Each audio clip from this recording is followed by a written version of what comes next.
കഴിഞ്ഞ ഗവൺമെൻറ് കാലത്ത് PM-ശ്രീ പദ്ധതിയിൽ ക്യാബിനറ്റ് അറിയാതെ അന്നത്തെ വിദ്യാഭ്യാസ വകുപ്പ് ഒപ്പുവെച്ചതിനെ സംബന്ധിച്ച് പരസ്യമായ ചർച്ച ഉയർന്നു വന്ന വിഷയം നിങ്ങൾക്കെല്ലാം അറിയാം.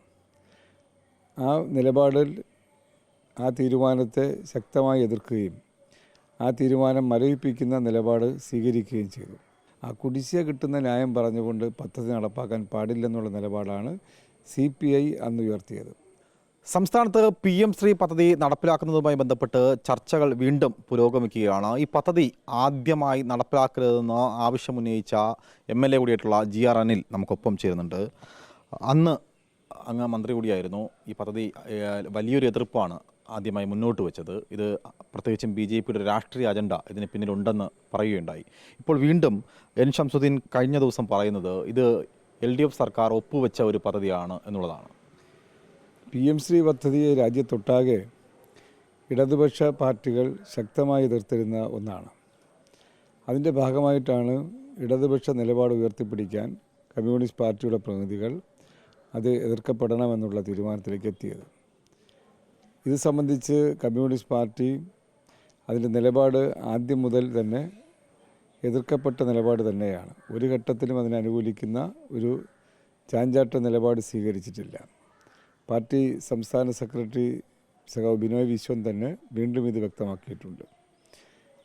കഴിഞ്ഞ ഗവൺമെൻറ് കാലത്ത് PM-ശ്രീ പദ്ധതിയിൽ ക്യാബിനറ്റ് അറിയാതെ അന്നത്തെ വിദ്യാഭ്യാസ വകുപ്പ് ഒപ്പുവെച്ചതിനെ സംബന്ധിച്ച് പരസ്യമായ ചർച്ച ഉയർന്നു വന്ന വിഷയം നിങ്ങൾക്കെല്ലാം അറിയാം.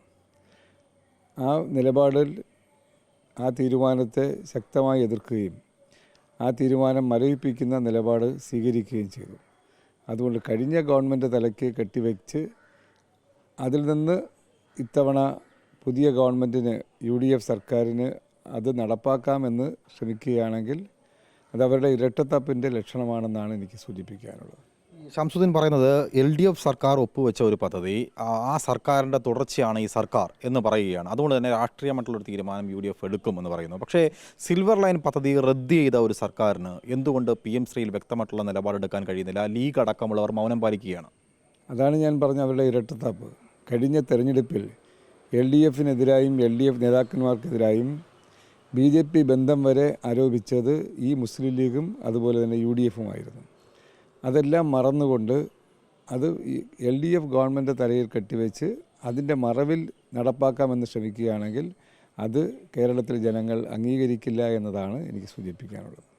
ഈ പ്രധാനമായും SSK വിഹിതം അത് കിട്ടുന്നില്ല എന്നുള്ളതാണ് ഈ മുന്നോട്ട് വെക്കുന്ന ഒരു കാര്യം. വിദ്യാഭ്യാസ വകുപ്പ് അന്ന് ചുമതലയുണ്ടായിരുന്ന ഭക്ഷ്യവകുപ്പ് അടക്കം പല വകുപ്പുകളിലും ഇപ്പോൾ കൃഷിയിലായാലും ധാരാളം കുടിശ്ശികയുണ്ടായിരുന്നു. ഇപ്പോഴും അത് കിട്ടാനുണ്ട്. ഇങ്ങനെ കുടിശ്ശിക കിട്ടാനുള്ളപ്പോഴാണ് അന്ന് മുന്നണിയോട് പോലും ചോദിക്കാതെ ആ പദ്ധതിയിലേക്ക് പൊതുവിദ്യാഭ്യാസ വകുപ്പ് ഒപ്പുവെച്ചത്. പിന്നീട് ആ പദ്ധതി മരവിപ്പിക്കുന്നു. ഇപ്പോഴും കുടിശ്ശിക കിട്ടാനുണ്ട്, സമ്മർദ്ദം വരികയാണ്. ഇപ്പോൾ ചീഫ് സെക്രട്ടറിക്ക് ദേശീയ വിദ്യാഭ്യാസ വകുപ്പ് സെക്രട്ടറി കത്തയച്ചിരിക്കുകയാണ് അടുത്ത സർക്കാർ വന്നപ്പോൾ.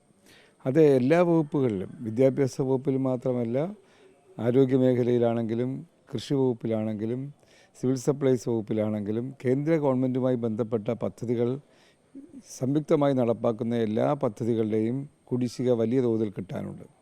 ആ കുടിശ്ശിക കിട്ടുന്ന ന്യായം പറഞ്ഞുകൊണ്ട് പദ്ധതി നടപ്പാക്കാൻ പാടില്ലെന്നുള്ള നിലപാടാണ് CPI അന്ന് ഉയർത്തിയത്.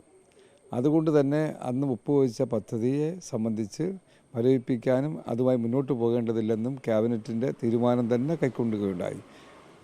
അത്തരം ഒരു സാഹചര്യത്തിൽ UDF അങ്ങനൊരു വാദം പുറത്തു പറയുന്നത് ശരിയായ ഒരു രീതിയല്ല. UDF-ഉം കോൺഗ്രസും മുസ്ലിം ലീഗും ഇതിനെ സംബന്ധിച്ച് പരസ്യമായി എന്താണ് അവരുടെ വസ്തുതാപരമായ നിലപാടെന്ന് വ്യക്തമാക്കട്ടെ. ഏത് പദ്ധതി വേണോ, ഏത് ക്യാബിനറ്റ് തീരുമാനിച്ചു, ഏത് ഗവൺമെൻറ് തീരുമാനിച്ചാലും അടുത്ത ഗവൺമെൻറ്റിന് അത് മാറ്റം വരുത്താനുള്ള അവകാശമുണ്ട്. അല്ലാതെ ആ പദ്ധതി ഒരിക്കൽ ഒപ്പുവെച്ച് പോയത് കൊണ്ട് എന്നുള്ള ന്യായം കണ്ടുപിടിക്കുന്നത് ഞാൻ ആദ്യം സൂചിപ്പിച്ച വാക്കാണ് അതിന് പറ്റിയ വാക്ക്. ഈ CPM BJP ഡീൽ ഉന്നയിച്ചവരാണ് ഇവർ. അപ്പോൾ സ്വാഭാവികമായിട്ടും ലീഗിന് രാഷ്ട്രീയ നിലപാടുണ്ടാകുമല്ലോ. ലീഗ് എന്തുകൊണ്ടാണ് ഇത്രയും ദിവസമായും മൗനം പാലിക്കുന്നു? ലീഗിൻ്റെ നിലപാട് വ്യക്തമാക്കട്ടെ. എല്ലാ വിഷയങ്ങളിലും അവർ പരസ്യമായി എന്തെല്ലാം പ്രചരിപ്പിക്കാറുണ്ട്. അതുകൊണ്ട് തന്നെ ഈ വിഷയത്തിൽ കേരളത്തിലെ ജനങ്ങളോട് തങ്ങളുടെ നിലപാട് ഇതാണ് എന്ന് വ്യക്തമായി പറയട്ടെ. ലീഗ് മാത്രമല്ല, കോൺഗ്രസും പറയണം. അസംബ്ലിക്കുള്ളിൽ ഇവരെല്ലാം തന്നെ നടത്തിയ പ്രസംഗം രേഖയിലുള്ളതാണ്. അതിൽ നിന്ന് പിന്മാറുന്നു എന്നുള്ളത് ജനങ്ങളോട് പറയട്ടെ. അത് പറയുമ്പോൾ നമുക്ക് അതിനെ സംബന്ധിച്ചുള്ള നിലപാട് വ്യക്തമാക്കാനും അതിനെ സംബന്ധിച്ചുള്ള നമ്മുടെ കേരളത്തിലെ ജനങ്ങളുടെ ചിന്ത എന്താണെന്നും പുറത്തു വരുന്ന അവസ്ഥ ഉണ്ടാകും. അതായത് ഈ പദ്ധതി നടപ്പാക്കുന്നതുമായി ബന്ധപ്പെട്ട് UDF സർക്കാർ മുന്നോട്ട് പോയി കഴിഞ്ഞാൽ ശക്തമായി രാഷ്ട്രീയമായി ഇതിനെ പ്രതിരോധിക്കും, ശക്തമായി എതിർക്കുകയും അവസാന നിമിഷം വരെയും ഇതിൽ നിന്ന് പിന്മാറ്റാനുള്ള പോരാട്ടങ്ങളിലേക്ക് ഇടതുപക്ഷ പ്രസ്ഥാനങ്ങൾ വിശേഷിച്ചും കമ്മ്യൂണിസ്റ്റ് പാർട്ടി മുന്നോട്ട് പോകും. ഈ പൊതുയോഗങ്ങളടക്കം ഈ വന്ദേ മാതരം അടക്കമുള്ളവ മുഴുവൻ ആലപിക്കുന്ന ഒരു രീതിയിലേക്ക് കാര്യങ്ങൾ മാറിയിരിക്കുകയാണ്. അപ്പോഴാണ് ഈ PM ശ്രീ പദ്ധതി, ഈ പദ്ധതിയിൽ മറ്റ് അജണ്ടകൾ ഉണ്ടാകുമെന്ന് തന്നെയാണ് വിശ്വസിക്കുന്നത് ഇപ്പോഴും BJPയുടെ. അല്ല, BJPയുടെ അജണ്ടകളുണ്ടല്ലോ, അതുകൊണ്ടാണല്ലോ BJP സമ്മർദ്ദം ചെലുത്തുന്നത്. ആ BJP സമ്മർദ്ദത്തിന് വഴങ്ങാൻ പാടില്ല എന്നതല്ലേ കേരളത്തിൻ്റെ പൊതു താല്പര്യം. ആ പൊതു താല്പര്യത്തിൽ ഉറച്ചു നിൽക്കുന്നുണ്ടോ ഇല്ലയോ എന്ന് കോൺഗ്രസും UDF വ്യക്തമാക്കട്ടെ. എന്തായാലും ഇപ്പോൾ ഈ പദ്ധതിയെ ആദ്യമായി എതിർപ്പറിയിച്ച വ്യക്തി കൂടിയാണ് GR അനിൽ. എന്തായാലും ഈ പദ്ധതി നടപ്പാക്കാനായിട്ട് UDF ശ്രമം നടത്തിയാൽ ശക്തമായി രാഷ്ട്രീയമായി തന്നെ പ്രതിരോധിക്കുമെന്നാണ് വ്യക്തമാക്കിയിരിക്കുന്നത്. വീഡിയോ ജേർണലിസ്റ്റ് മനു ബാലകൃഷ്ണനൊപ്പം reporter Arun Solomon, in reporter, Thiruvananthapuram.